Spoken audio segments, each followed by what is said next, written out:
Big issues which I know that you have on the front on immediately in your plate. I mean, Belly had the Bola Ahmed Tinubu administration. Well, Belly was sworn in, and then the issue in Niger came up. You know, democracy is a very big issue across not just Africa now, but around the world. People are, you know, having many more questions around democracy and what it delivers. But before we go to, you know, the issues of coup, I wanted to take you up on this issue of the CSU matter and, you know, what it does for our image, you know, across, you know, outside of the shores of Nigeria, because this matter has now been raised in faraway United States of America as to whether or not our president attended a university there and whether or not he presented the right certificates here.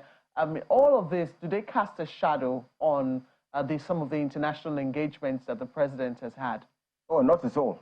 We met with several world leaders. Nobody is wasting time about, you know, certificates and qualifications for somebody who has been the governor of a state, served 2 terms, you know, has been on the national stage as a politician.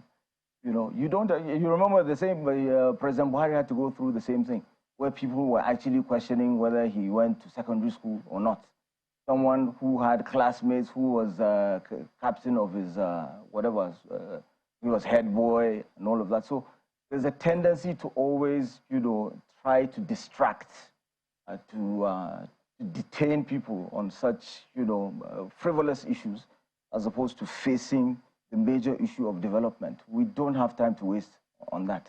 And, you know, the foreign leaders that we've been engaging and the international organizations clearly are disinterested in wasting time on such things. So we pay no mind to that. Nigerians should focus on development, and every Nigerian, because of the critical state we're in at the moment, you know, our population growing at 3% per annum, you know, the economic challenges we're facing, we shouldn't be wasting time about whether, you know, some certificate, whether there's a T missing somewhere or some I hasn't been dotted. That should not be our primary focus at the moment.